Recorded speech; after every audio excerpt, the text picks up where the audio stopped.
Olá, pessoal! Nem eu acredito que eu consegui voltar para esse espaço, do qual estava com muitas saudades. Hoje eu vou gravar um podcast de um tema que fritou aqui os meus miolos e que foi um tema escolhido por vocês, né, na enquete aqui do podcast. Eu estava esses dias salvando umas fotos do meu filho num álbum do Google Fotos, que é um álbum onde eu coloco fotos desde a gravidez e fico projetando que vai ser valioso para o meu filho, né, ter uma pasta com toda a biografia dele registrada. E aí eu fiquei pensando que as crianças que nasceram e nascem nessas últimas 2 décadas, elas têm uma experiência com o registro, com a partilha, com a visualização de imagens, incluindo as imagens de si próprias, né?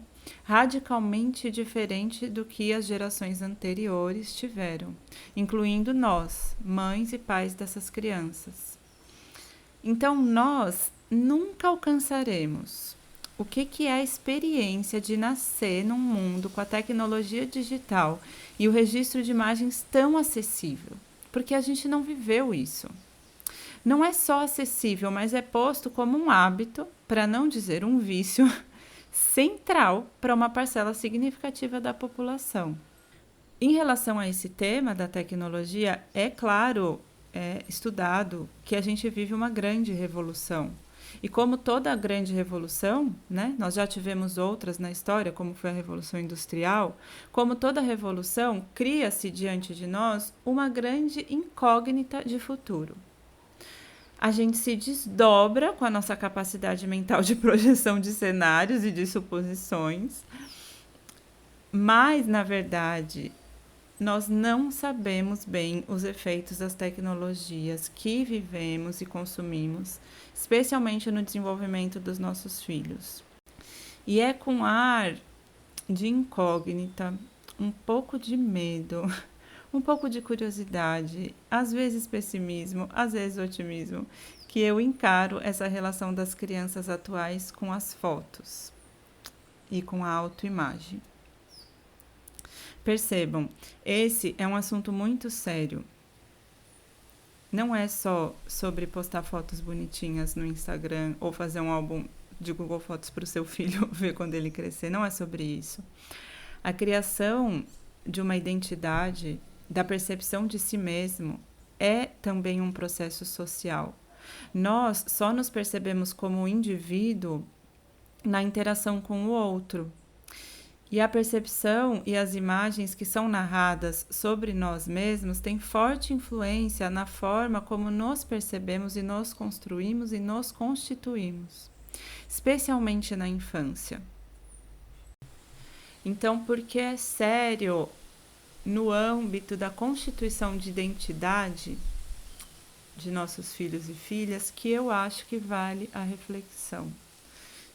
E eu vou trazer algumas que fritolam aqui na minha cabeça.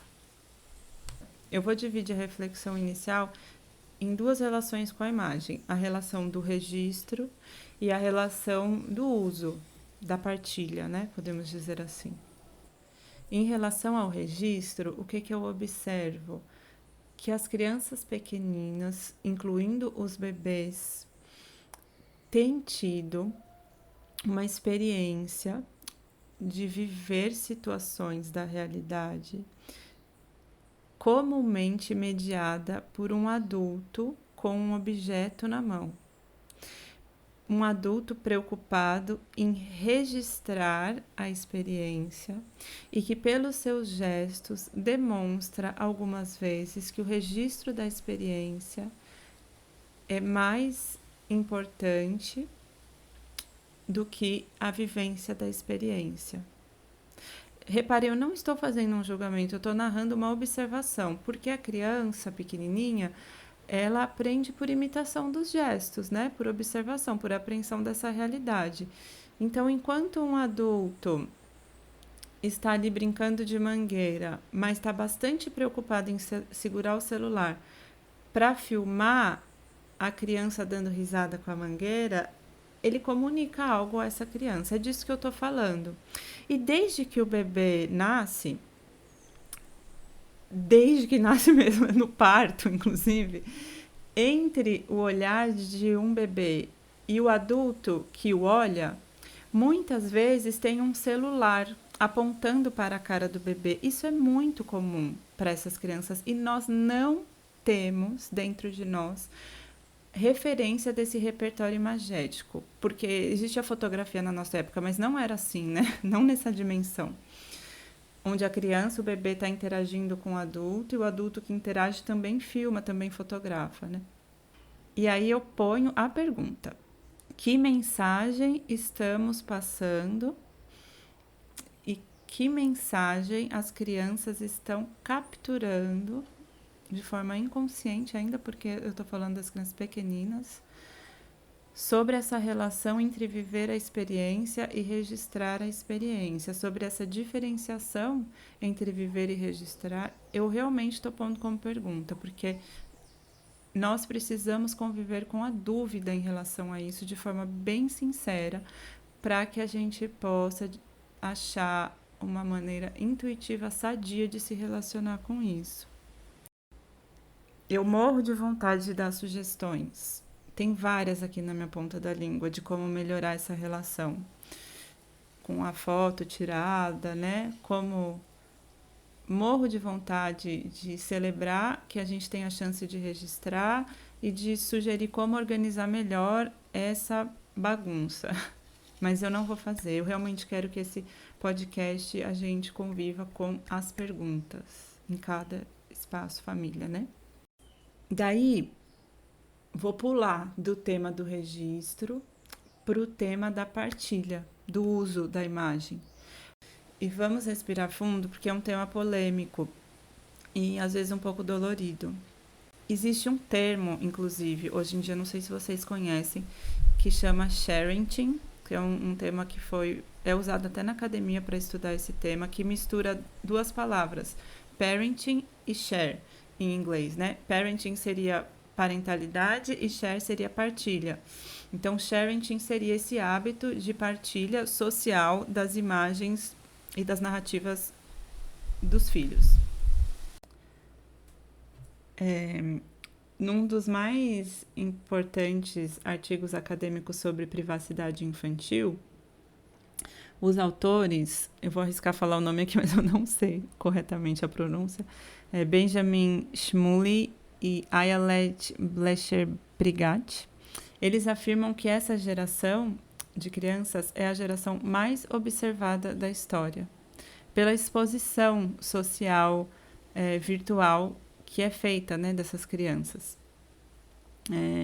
Eu tentei achar dados sobre isso mais recentes, mas o mais recente acadêmico que eu encontrei é de 2017, então olha o salto, né, de diferença, porque de 2017 para hoje, o nosso uso de redes sociais como o Instagram, por exemplo, aumentou exponencialmente, mas em 2017, há 6 anos atrás, esse estudo dizia que cada criança, antes de completar 5 anos, ela tem, em média, 1.000 fotos suas já postadas na internet, que os pais compartilham por ano pelo menos 195 fotos dos seus filhos. E isso é sharenting, né? Essa é uma pauta polêmica, ela é profunda, ela envolve discussões do Poder Judiciário, do Ministério Público, porque ela tangencia temas importantes como o direito de imagem, os riscos psicológicos atrelados à exposição, as contas que são monetizadas com as imagens das crianças, o direito financeiro, as definições e tangentes do que não é e do que é considerado trabalho infantil. Veja, não é um assunto simples, tá? Eu não vou entrar nessa esfera toda da discussão judiciária sobre o tema, mas a reflexão que eu quero trazer é: temos direito de partilhar a imagem das crianças nas redes sociais? Temos esse direito? Se temos, se a sua visão é que sim, você tem, porque o seu filho é seu, essa não é a minha visão, mas pode ser a sua. Se for a sua, como fazer isso de uma forma segura, considerando os termos de privacidade das plataformas que você usa, as possibilidades de direcionamento dessas imagens, né? Como fazer isso de uma forma segura? Acho que é uma pergunta que tem que ser colocada de forma séria, tem que ler lá os termos de privacidade das redes que você usa, tem que se perguntar para que círculos você vai partilhar, tem que se perguntar o que poderia de ruim acontecer, se você não imagina e não sabe, tem que se perguntar, tem que pesquisar. A gente vive uma época, na minha opinião, onde as formas respeitosas de educar ganham tanto espaço, né? O entendimento de que a criança é um sujeito. É bastante contemporâneo esse entendimento, mas é muito cuidado pela nossa geração de mães e pais, que buscam uma educação respeitosa, consciente, focada no diálogo, na conexão.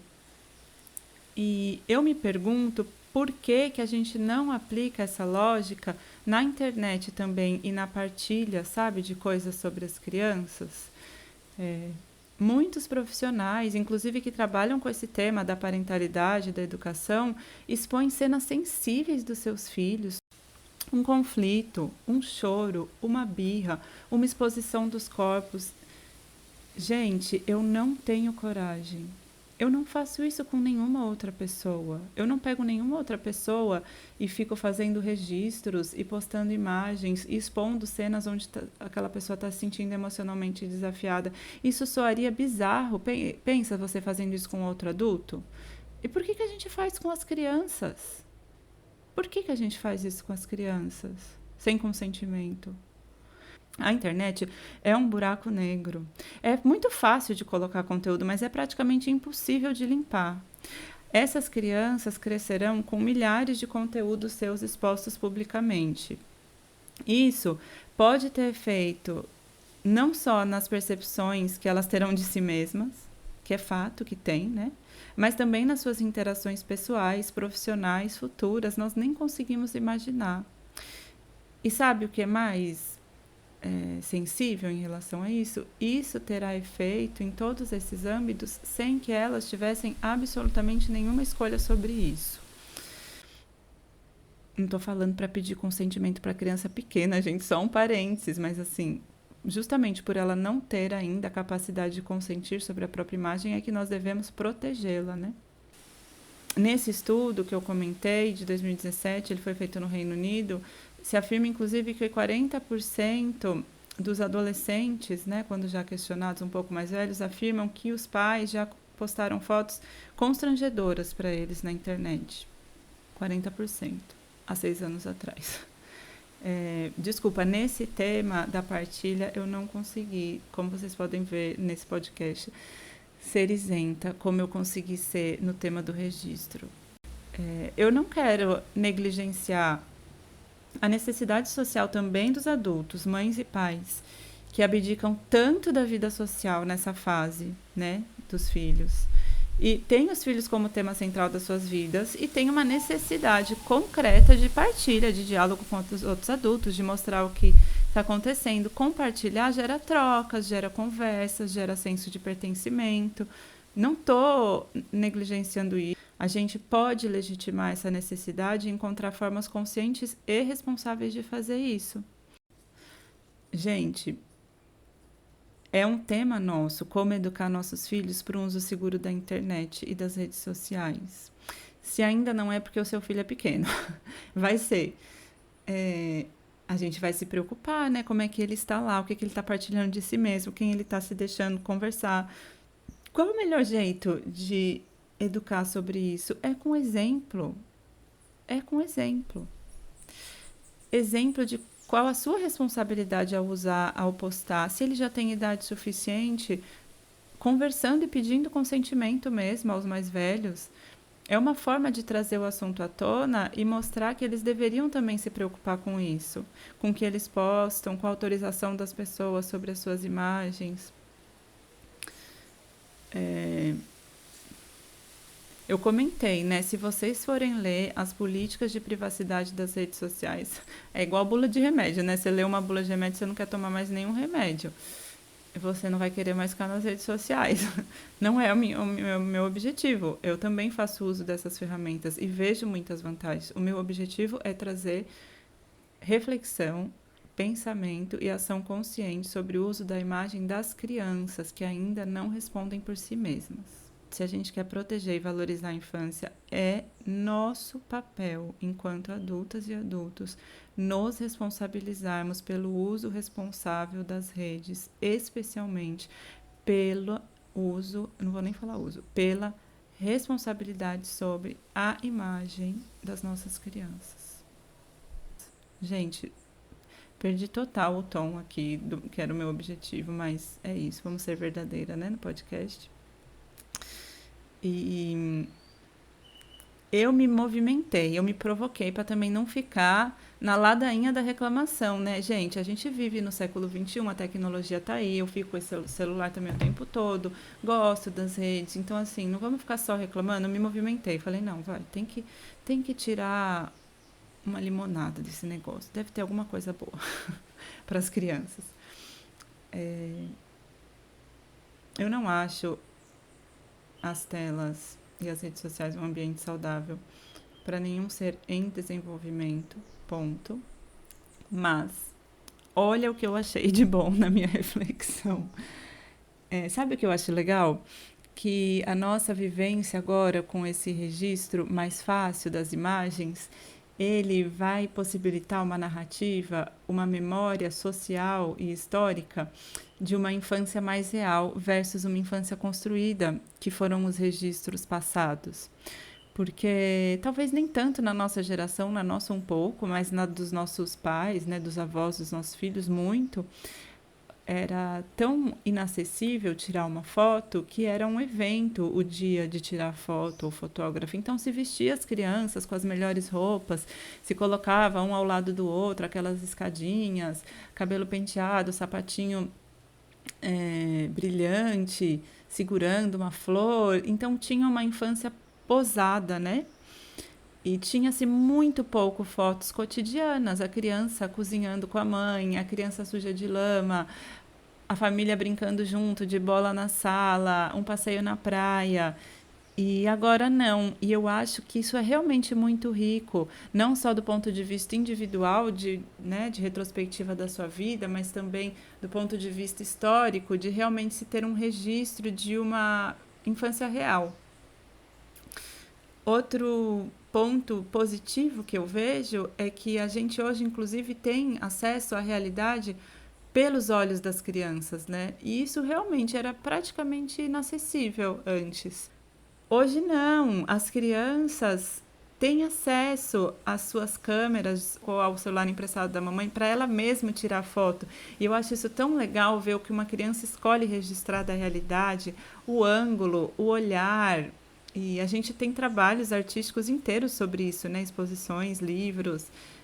Eu gosto muito dessa perspectiva também, de conseguir acompanhar no tempo a realidade pelo olho das crianças, né? Dos pequenos. E o terceiro suco que eu fiz com essa limonada, e eu gosto mesmo disso, assim, é pensar na riqueza de insumos que essas crianças terão quando adultas para os seus processos biográficos, para o seu autoconhecimento, para a reflexão de si mesma. Porque hoje, eu, por exemplo, adulta, tenho 37 anos e nos meus processos de autorreflexão, análise, quando eu quero fazer uma retrospectiva sobre o que aconteceu na minha infância, eu dependo bastante da narrativa da minha mãe, do meu pai, que não lembram algumas coisas, né? Não trazem alguns aspectos que eu tenho curiosidade de saber. E eu vejo esse álbum de Google Fotos do meu filho, eu não sei nem se ele vai ter interesse em olhar isso uma vez, mas alguma vez na vida. Mas se ele tiver um processo investigativo de si mesmo, no sentido que eu tenho comigo, nossa, ele vai ter tanta coisa rica, sabe? Para saber o jeito que ele anda, o peso dos pés dele no chão, a distribuição física do corpo dele, as preferências alimentares, o olhar que ele tinha, as relações, o toque, o ambiente que ele cresceu, as cores, os sons, tudo isso ele tem acesso. Eu não tenho acesso a isso da minha infância, eu tenho em processos terapêuticos, né? Resgate de memórias. Mas eu acho isso realmente rico. O arsenal que eles terão se eles quiserem mergulhar nessa história. Será que isso é bom? Não sei. A gente pode terminar com essa grande pergunta. Porque esquecer também é super importante, né? Tão importante quanto lembrar. Deixar uma coisa em suspenso, deixar algo sair do consciente e ir para o inconsciente é super importante para o desenvolvimento. Isso poderia ser um podcast específico. Então, a gente teve a chance de esquecer de muita coisa, nossa geração, que os nossos filhos e filhas não vão ter, tá registrado. Será que é bom? Sei lá, né? Eu pus aqui agora como bom.